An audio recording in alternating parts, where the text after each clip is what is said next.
All right, today in this video, I'm going to show you how to use your personal experiences to find your voice and create believable characters. We all got it in us. Let's get after it.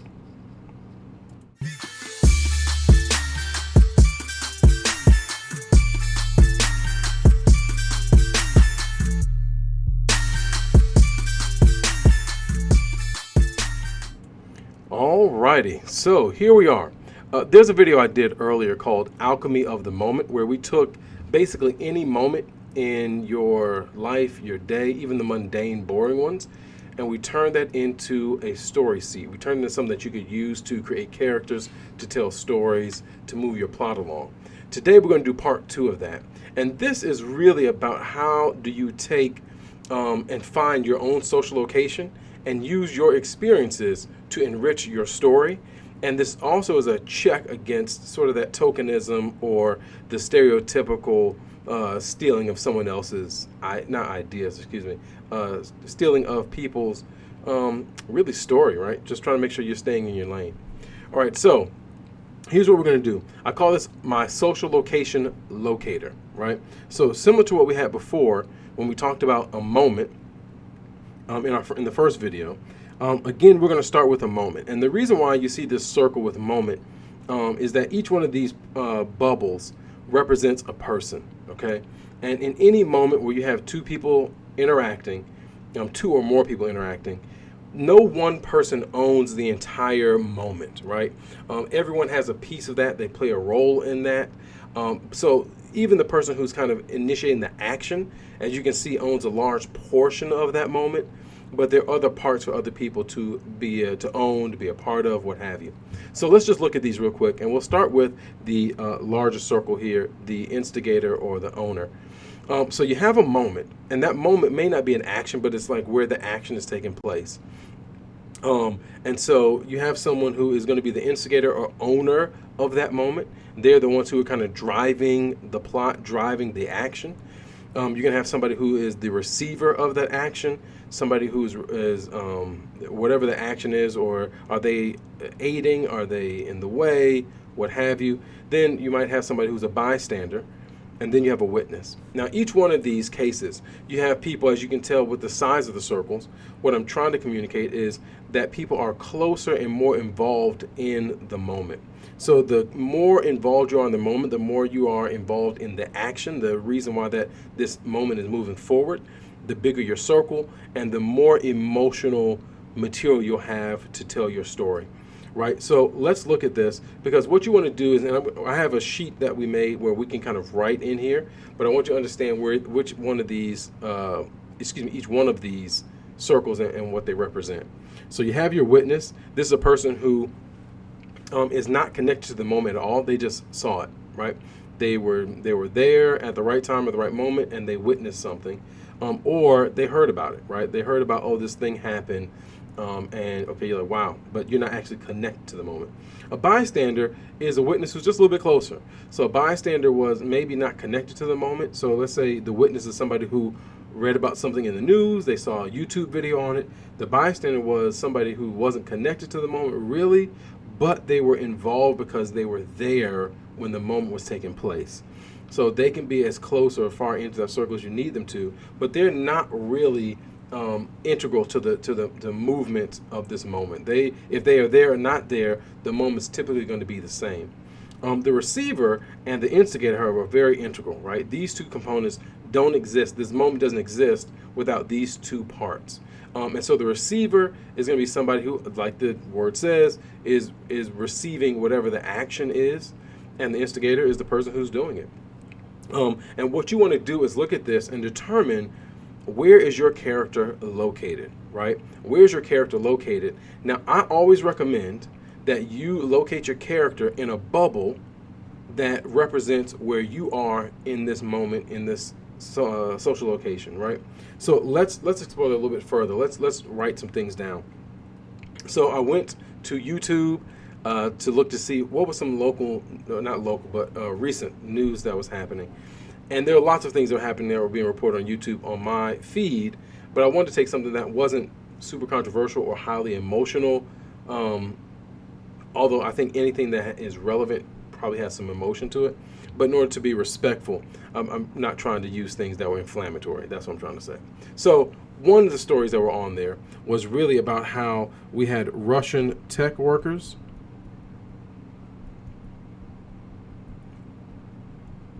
fleeing the country.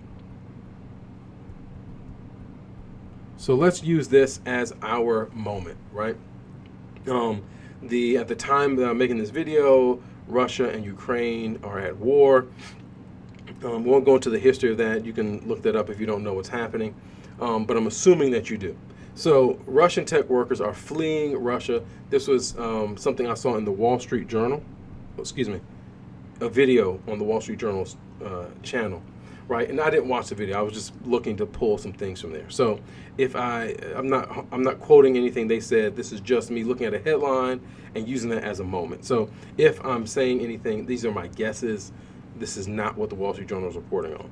Okay, so Russian tech workers flee Russia and go into other countries. So if I'm looking at this, this bubbles 1, 2, 3, and 4, where am I personally located in this? I'm going to be located right here. I'm going to be a witness to this, right? And by witness, I mean someone wrote a story. I can read that story and I go, oh goodness, Russian workers are fleeing Russia, right? I'm assuming because of the war. And that's it. Now I am not the person who I'm not located in this bubble because I'm not the one who is the instigator of that action, right? I didn't force them to flee. I'm not the president of Russia. Two, I'm not the person who's receiving that action. I'm not the Russian tech workers, right? So this area might be the president, right? The person who's instigating this this action. And then this area might be the tech worker. And then number 3, let's say that's somebody who is a border agent, right? So somebody who's on the border, and this could be almost anybody. Maybe they're related. Maybe it's somebody who is receiving the tech workers after they cross the border. And right here, this is me, right? I am looking at this and I'm going, man, that sounds horrible, right? But I'm not connected to this in any way. Now, here's the problem that I see often, that somebody will see this moment. They'll go, boy, this is a powerful moment. I want to tell the tech worker's story. Now, you can't tell the tech worker's story if you aren't in bubble 2, right? You can't tell the tech worker's story if you're not in bubble 1. So if I'm in bubble 4, I'm just a witness to this. Why is that a problem for me to tell their story? 1, I've never been to Russia. 2, I'm not Russian. 3, I'm not a tech worker. 4, I'm not the president. I'm not even in politics, right? 5, I don't work on the border, right? So there are lots of reasons why I'm outside of this story, this moment. There's a lot of story there that makes me curious, that makes me wonder about the people who are fleeing, but it's not, I can't really tell their story. So what can I do from this bubble? Does that mean I can't tell a story?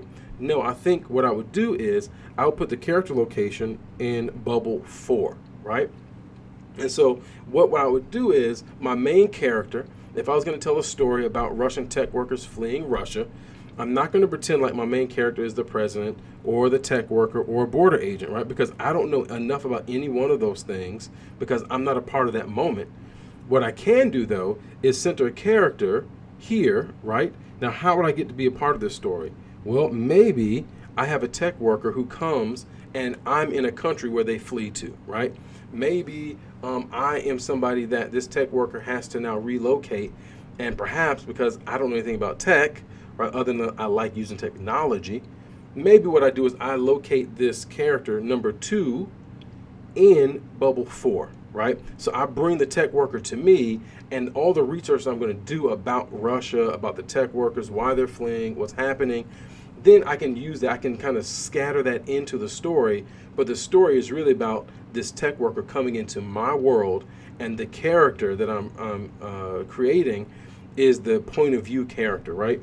So wherever you have the social location, you want the point of view to be in that realm, right? So, for instance, let's say I was going to use things I was familiar with. For years, I was in retail sales management, and so I know retail sales. So what I can do is I can say, okay, let's make a story where the main character is a jewelry store manager, and a Russian tech worker is fleeing the war and makes their way to the United States. First, that's got to be an interesting transition, if nothing else. And now they find themselves needing work. Maybe they can't work in tech because people don't trust them because they're Russian, right? So they're facing some discrimination, and my character decides to give them a job, and now here goes the story, right? So now I can still talk about all the things about the war, about Russians fleeing it, about the tech workers fleeing it, but I'm doing it in a place where I'm honoring both my social location, and I'm not trying to tell the tech workers' story. I'm really telling their story through my lens, which is honoring for both, for me and for them, right? If that makes sense. Okay, so, and the reason why I say this, let's do another one just so you can see how this works. All right, let's get the page to turn there. Okay, let's do another one. There's one that I hear often, right, where somebody is experiencing or they become aware of some sort of oppression, right? And they're like, oh boy, right? Let's take racism, because that's always a hot topic, right? Let's take something like that and use these moments here to kind of pull that together. So let's say our moment is let's say the moment is, what's a good one that has a lot of story in it? Okay, let's just say a microaggression. There's a good buzzword for you. Oof. So there's a microaggression at work, and so what happens? So let's say we have we'll just call them a racist, because I'm sure the internet loves that. But yeah, let's just call them let's call them angry person here. Is that better? Don't leave me angry comments. Okay, angry person. In this scenario, let's say I am now located here in bubble 2. Bystander might be a coworker, and the witness might be, I don't know, someone on social media, right? Maybe I make a post about it. Okay, so here, if we're talking about racism, right, I can't really tell you why this person is acting in the way they are, right? Why have they determined that I'm the threat when I'm just doing something at work, right? Why they decide that because I'm black, they need to try and discriminate? Who knows? I don't know. That's not my reality. I don't know them. Now, I have been on the receiving end of microaggressions at work, and I can tell you all about this. So there's a lot of rich emotions and feelings and ideas and thoughts that I have about that, right? I've also been the coworker to witness that, so I could write something there as well. That's kind of like a bonus, because I've been in 2 places, right? And then I've also been here as well, and then we'll just call that the second bonus. So I've witnessed people doing this. I have been the coworker who was a bystander, and I've also been the person who received this, right? So now what I haven't been necessarily, as far as this racism or microaggression in this scenario, is the number 1 spot, but that's okay. So what you want to do is you want to write as close to bubble 1 or bubble 2 as possible, because that's going to give you most of your emotion, right? That's going to give you all the things that you can do, because now if I want to write a character, I can write a character who is the receiver of some sort of discriminatory practice at work, right? And I can use that in kind of historical fiction. I can use that in modern fiction. I can use that in science fiction or fantasy, what have you, right? Something about them makes them different. They stand out for some reason. There's a power differential, and one person tries to leverage that against the other at work. I can write that all day because I have plenty of experiences to draw on. Right? And so by doing that, I'm honoring my experience, but I'm also leaving room for interpretation of this angry person, right? Because I recognize that I don't really know why they act the way they do. I don't get it, right? I don't know why they act that way.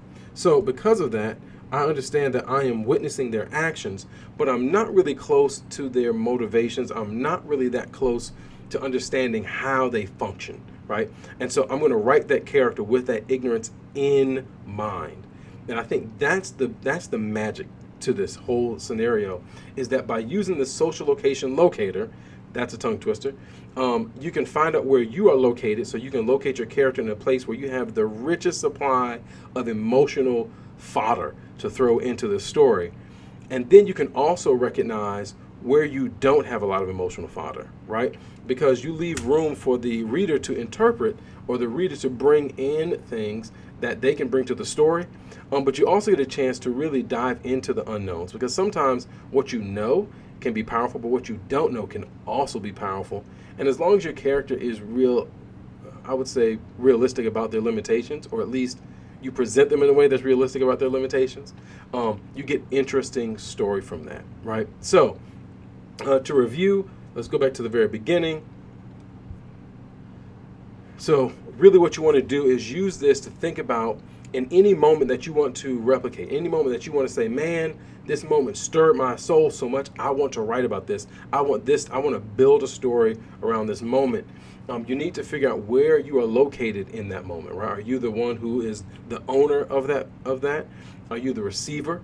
Are you the bystander? Or you are the witness?